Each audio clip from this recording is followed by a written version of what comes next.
Early morning trekking ಮಾಡಿರೋರ್ನ ನೋಡಿರ್ತೀರಾ, midnight trekking ಮಾಡಿ ಥ್ರಿಲ್ಲಿಂಗ್ ಎಕ್ಸ್ಪೀರಿಯನ್ಸ್ ಪಡ್ಕೊಂಡಿರೋರ್ನ ನೋಡಿದ್ದೀರಾ?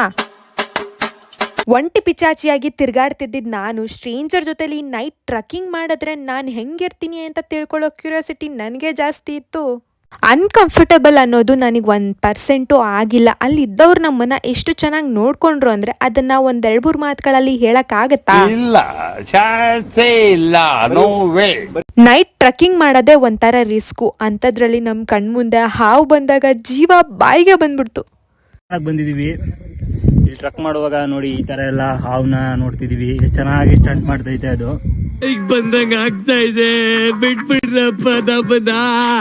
ಟಾಪ್ ರೀಚ್ ಆಗಿದ್ದು ಆಯ್ತು, ಟೆಂಟ್ ಹಾಕಿದ್ದು ಆಯ್ತು, ನಾವು ಫೈರ್ ಕ್ಯಾಂಪ್ ಹಾಕಿಲ್ಲ ಅಂತ ಅಂದ್ರೆ ಹೆಂಗೆ? ಕಟ್ಟೋ ನಗೆಯವಳು ಬಾಯಿಗೆ ಬೀಗ ಹಾಕಿ ಪ್ರೀತಿಸಿದಳು, ಪ್ರೀತಿಸಿದ ಮರುಕ್ಷಣವೇ ಅವಳೆ ನನ್ನುಸಿರು, ಸಿರಲೇ ಜೀವಿಸು ಈ ಉಸಿರಲೇ. ನೈಟು ಮುಖ್ಯವಾಗಿ ನಮ್ಮ ಜೊತೆಲಿ ಇಬ್ರು VIP ಗಳು ಬೇರೆ ಟ್ರಕ್ಕಿಂಗ್ ಮಾಡಿದ್ರು. ಅದನ್ನೇ ಹೇಳದ್ನೇ ಮರ್ತೋಗ್ತಿದ್ದೀನಿ ನೋಡಿ ನಿಮ್ಮ ಹತ್ರ.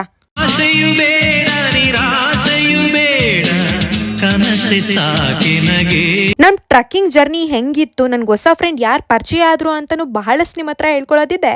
ಮತ್ತೆ ಸಿಗ್ತೀನಿ, ಮತ್ತೆ ಸಿಗುವ.